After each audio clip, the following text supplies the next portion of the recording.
10h-11h, les toqués. Sophie Elie, Emmanuel Bordeaux. On cuisine ensemble sur France Bleu Maine.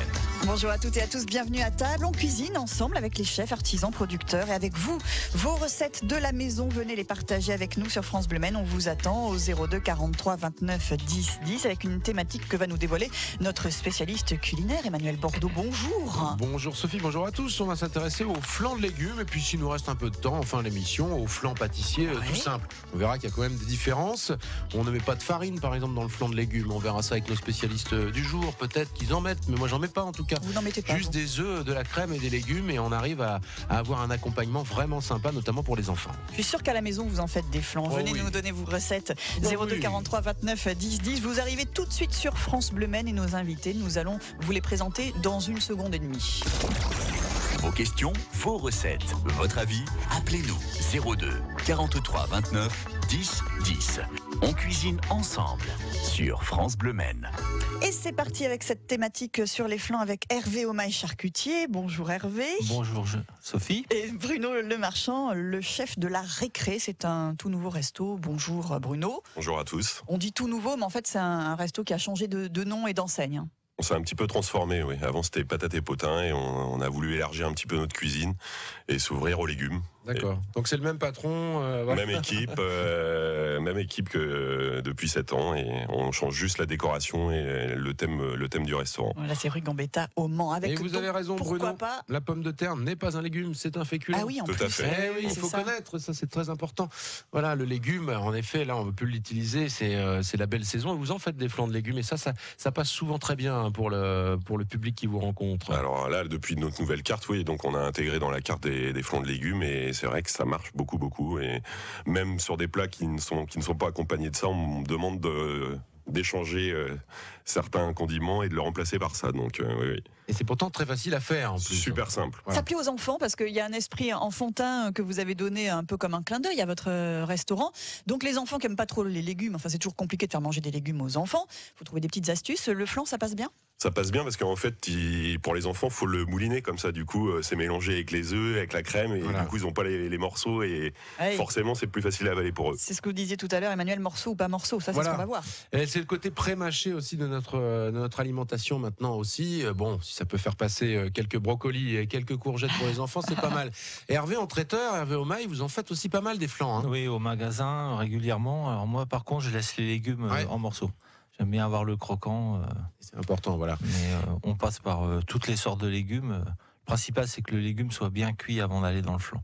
On peut tout se permettre, après, au niveau légumes dans le flan. Je pense même, on peut même mélanger du salé et du sucré. Un exemple, Hervé ?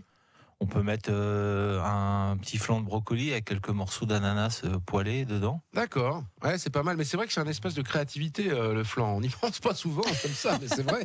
Mais alors, en laissant les morceaux, alors justement, le flan dessert et le flan, on va dire, avec des légumes, là, vous mettez pas non plus de farine, ni de maïzena, rien du tout. Non, là, pareil, là, ça serait vraiment œuf crème. Hein. Oui, voilà, c'est quoi un flan au départ ? Un petit peu de lait pour... Un petit peu de lait aussi. Ouais, parce que la crème, on sait bien, mais donc des œufs, du lait, de la crème, un assaisonnement, sel, et puis une petite pointe de muscade, où on peut rajouter un peu de piment d'Espelette, des choses comme ça, suivant le légume qu'on utilise, quoi. Là, on a notre base de flan. Un petit peu d'ail. Vous, Bruno, vous faites pareil, c'est œuf, crème. Là, pareil, c'est pareil. Moi, je travaille plus avec la mascarpone. Je trouve que ça donne plus d'onctuosité. Donc, on peut mettre de la crème, il n'y a pas de souci. Ça fonctionne d'ailleurs à la base, c'est de la crème. Et moi, le flan, je travaille avec de la mascarpone à la place. Voilà. Ça va être intéressant. Que vous détendez un petit peu avec du lait quand même ou pas ? Pas du tout. C'est vraiment 2 cuillères. Bon, pour le flan que je fais pour 4 personnes environ, c'est 2 cuillères de mascarpone intégrées avec 4 œufs, sel, poivre, les légumes moulinés ou pas. Enfin, moi, je fais un peu les deux. J'en mouline une partie et je mets des morceaux dedans aussi.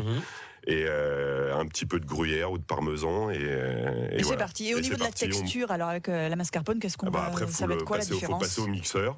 C'est plus onctueux, quoi. Voilà, ça va être... il va y avoir un peu plus de douceur, un peu moins. Bon, après, il n'y a pas une grosse différence, mais bon. Une idée, c'est pas mal, ça, mascarpone.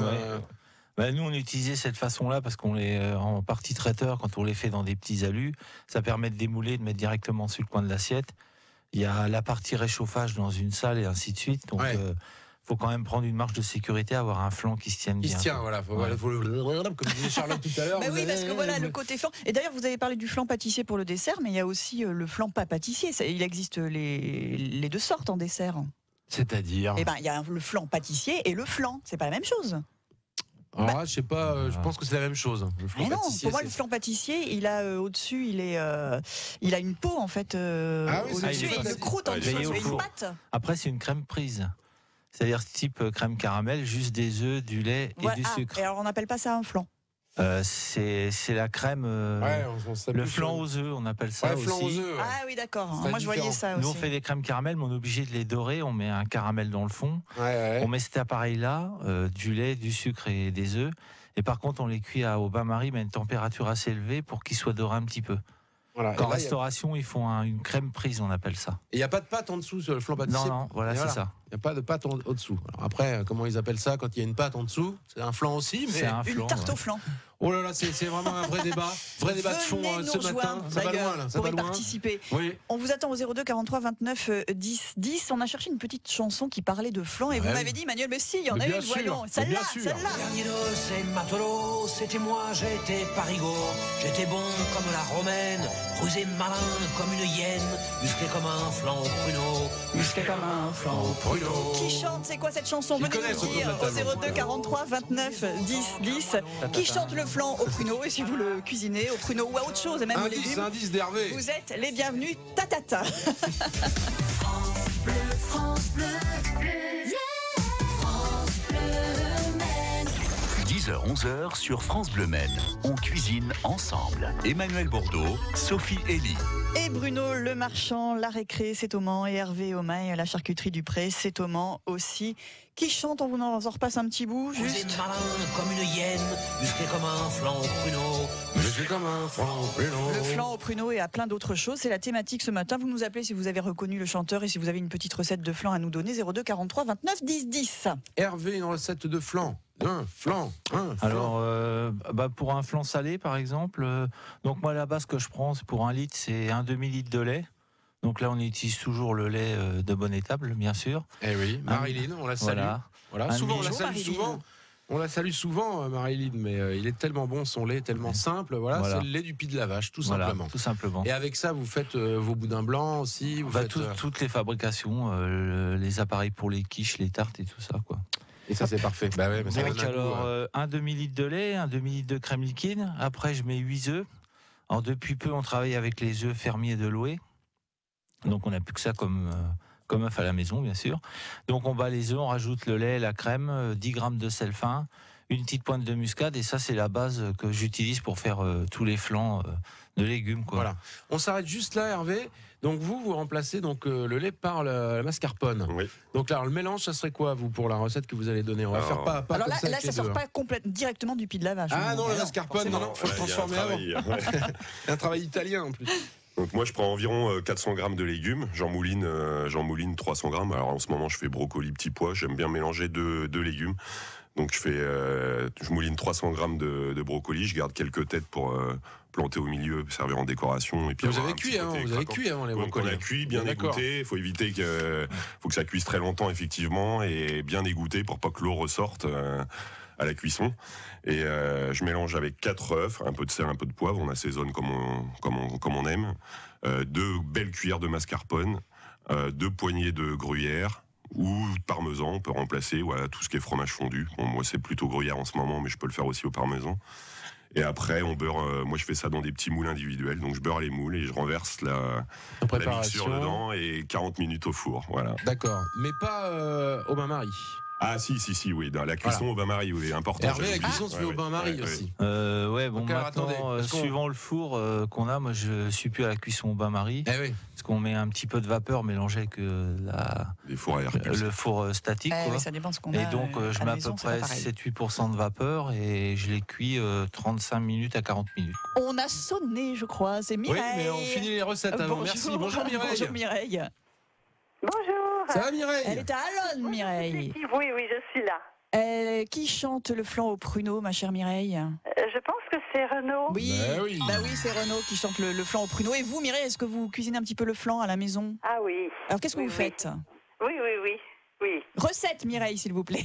Ah, un peu comme vous avez donné à l'antenne. D'accord. Et vous faites aux légumes aussi, vous, Mireille? Oui, courgettes, oui. D'accord. Courgettes.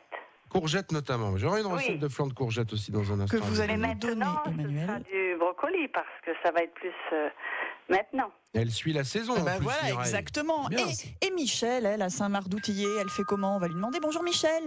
Oui, bonjour. Vous aussi, vous aviez reconnu Renaud qui chantait le flan au pruneau. Oui, j'avais reconnu avant que vous relanciez. Oui, vous l'aviez reconnu tout de suite. Trois matelots, c'était la chanson de Renaud. Petit clin d'œil à la thématique d'aujourd'hui qui vous inspire, vous aussi, Michel?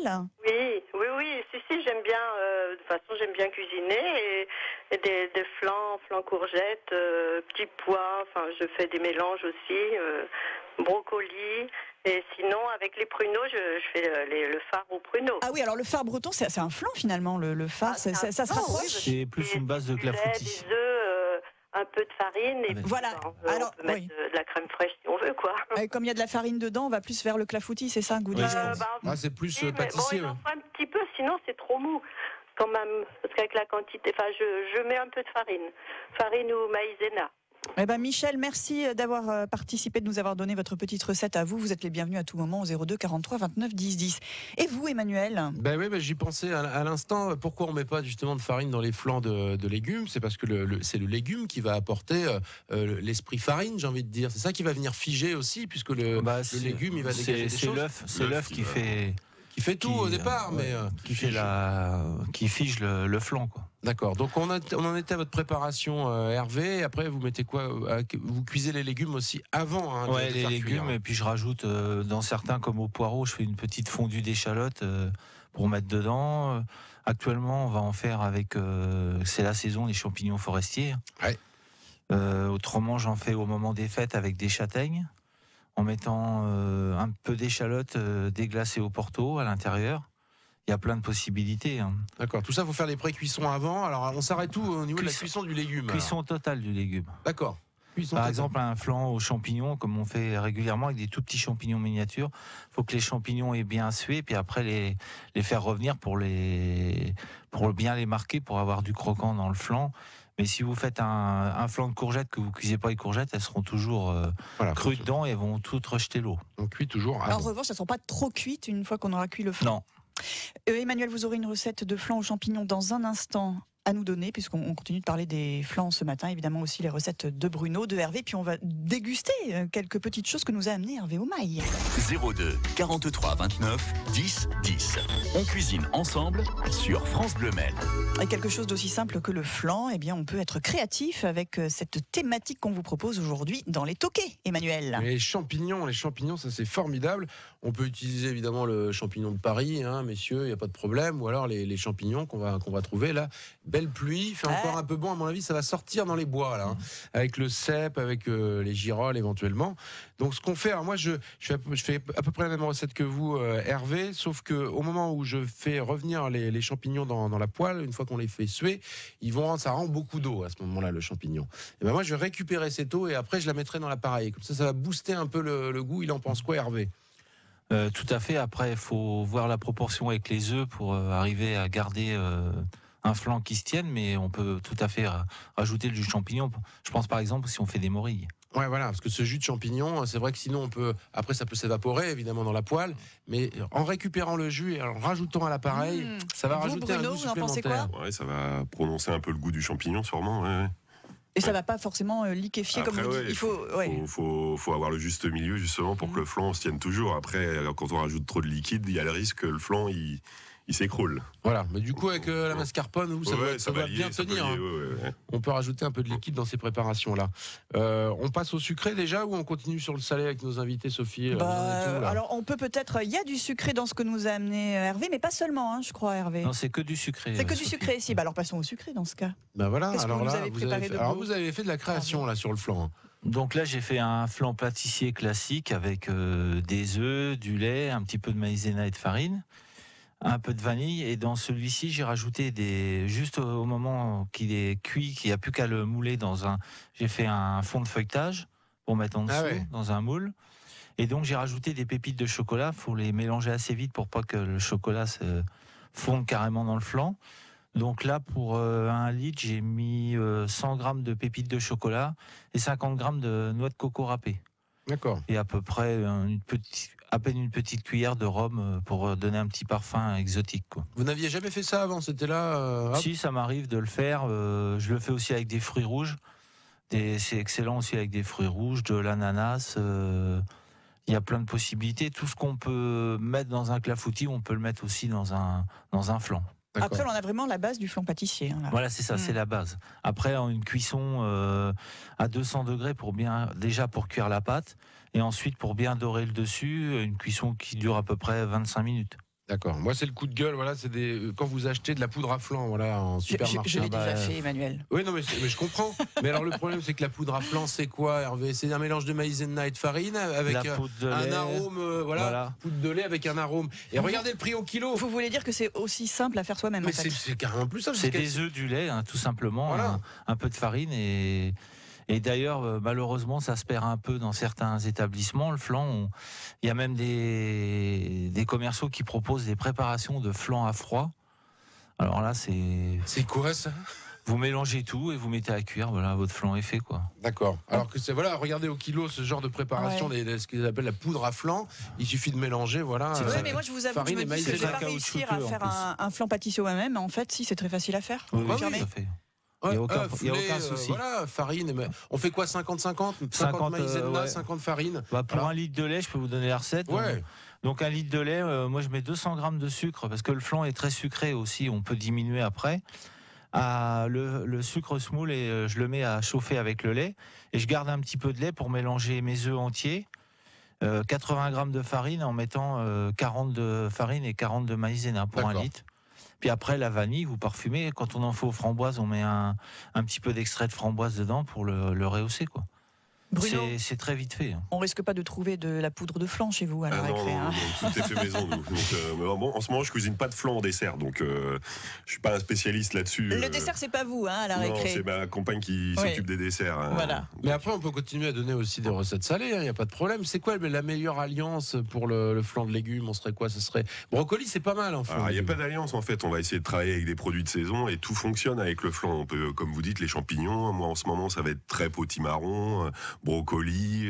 On va essayer de se calquer en fait en fonction des produits qu'on a sur le moment et d'essayer de travailler au plus juste avec la saison, quoi. Et après, alors le flan de légumes, il accompagne par exemple une viande ou vous le servez en entrée? Alors moi en ce moment, c'est accompagne une brochette de poulet au tandoori avec une sauce yaourt et c'est l'accompagnement de ce plat-là. C'est pas mal.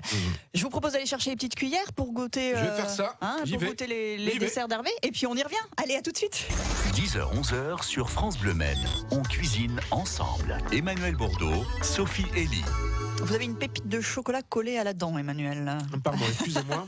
C'est bon, dis donc, votre petit flan. C'est délicieux, Hervé, là. Oh là là, avec les pépites de chocolat. Bruno, vous en pensez quoi du flan cuisiné par... Délicieux. On en remangerait d'ailleurs. Non, mais vous pouvez. Vous allez l'embaucher, non? Je vais en emmener une part en partant. Voilà, vous ferez goûter à votre femme, c'est elle qui fait les desserts. C'est quoi son dessert favori et qu'elle sert aux clients habituellement à la récré? Ça change aussi. En ce moment, on est sur on fait plein de petits desserts, mais nous on a un petit peu des desserts d'écoliers. Donc là, ça va être des gâteaux de petits beurre au chocolat, des riz au lait. Ça va être des desserts très très familiales, un petit peu récréatifs. Vous aimez bien nous ramener à l'enfance avec les papilles. C'est vrai qu'avec le flan, on est bien dans cette thématique-là. Complètement, on s'y colle. Oui, le flan, c'est un des premiers gâteaux qu'on fait aussi quand on est gamin avec sa maman ou son papa. Souvent, voilà, on fait un flan, c'est assez simple à faire. On mélange les ingrédients et puis le résultat est souvent probant. C'est-à-dire que c'est pratiquement impossible à rater un flan. C'est ça qui est bien aussi. Vous êtes bien présomptueux, Emmanuel, en ce qui me concerne. On peut avoir quelques grumeaux au départ. Si la farine est mal mélangée, ça s'arrête là. Ça passe pas. Alors ma maman, qui était d'ailleurs fine cuisinière, je me souviens justement de ses préparations de flan. Moi, je me souviens du fameux Tupperware, je dis la marque, mais bon, vous savez qu'il y avait la forme. Comment vous me parliez d'entremets, vous, Emmanuel? Ça donnait au flan une forme avec des petites. J'arrive pas à l'expliquer. Vous le voyez ou pas? J'explique bien. Non, mais ça vous dit quelque chose, vous voyez? Vous enleviez la coque. C'était ces espèces de préparations qui étaient justement qu'on achetait. Thibaut, qui réalise l'émission, ça lui dit quelque chose. Et ça ressemblait un peu à de la gelie anglaise, le résultat. Ça, c'est pas du flan. Mais moi, j'appelais ça du flan. Non, c'est pas du flan. Non, ça, c'est les préparations qu'on met le sachet de poudre avec. On sort la crème au chocolat d'une marque bien connue. C'est ça. Avec du lait. Et si on met la poudre dans le lait trop chaud, on inonde la gazinière parce que tout passe par-dessus. Justement, on était en train d'évoquer ça, les préparations industrielles, et vous nous le répétez tous les trois. On peut réussir à faire tout ça à la maison sans aucun problème, et c'est très facile. Il suffit des œufs, du lait, et puis après. Voilà. Alors après, moi, je prends une petite préparation justement qui ressemble aux crèmes dont vous parlez là. Alors c'est une abbaye qui est en Mayenne, l'abbaye de la Coudre. Ce sont des sœurs qui font ça et font que de l'élément naturel. C'est-à-dire que souvent pour ces prises-là, on utilise l'algue aussi pour que ça fige. Ah oui. Voilà, Carragénate. Voilà, du sucre, de l'algue et puis des produits naturels pour le goût. Et ça, c'est des crèmes qui se font ça en 10 secondes. Mais c'est pareil, on a ce côté où s'il y a un petit tremblement de terre, voyez-vous, ça va, fait un petit peu ça va bouger. comme de la gelée. C'est une crème, ça, c'est pas vraiment un flan, on va dire, quoi. Voilà, ça se tient un peu mieux. Alors moi, c'est vrai qu'on en parlait tout à l'heure, Hervé aussi. Vous êtes obligé, vous, dans vos magasins, et ça va être le cas pour vous, Bruno, en restaurant, de charger un petit peu plus en farine pour que ça se tienne bien à la coupe. Oui, c'est ça. Oui, parce que on vend à la part. Moi, j'aime le flan où c'est presque pas cuit à un moment donné. Mais ça, vous pouvez pas le faire. Non, parce qu'il faut penser à le couper. Et les gens, s'ils l'emmènent, qu'ils retrouvent un tas en arrivant chez eux. Ils vont pas être super contents. Ils puissent le réchauffer aussi. Pas du tout. Oui. Il y a ça aussi. Donc, faut bien gérer la cuisson pour pas que non plus ça arrive trop cramé, qu'ils puissent pas avoir quelque chose de sympa dans l'assiette chez eux. Et maintenant, il faut être spécialiste en électroménager, il faut connaître les fours des clients. C'est un petit peu le problème. Ah oui, parce qu'il y a de la disparité dans les fours et il y a tellement de choses différentes. Tiens, vous parlez tout à l'heure de la cuisson. On peut parler de cuisson finalement, que ce soit sur le flan salé ou sucré. Pour le flan salé, donc vous avez des fours professionnels. Vous cuisez pas au bain-marie, par exemple, Bruno? Si, je suis au bain-marie. Moi, j'ai un four traditionnel. J'ai pas de four. Vous avez un four traditionnel. D'accord. J'ai pas de four à air pulsé, donc je fais vraiment à l'ancienne comme à la maison. Mon four à 180, les caclons de mon flan dans un plat avec de l'eau dedans, donc au bain-marie. Et bon, nous on a un problème, c'est qu'il faut mes flans sont préparés à l'avance, donc il faut que je les réchauffe après pour les servir, les dresser en fonction des commandes. Donc moi je coupe la cuisson un petit peu avant pour pouvoir la terminer avec mon four au dernier moment. Voilà, je rajoute un petit peu de crème liquide dessus pour pas la sécher.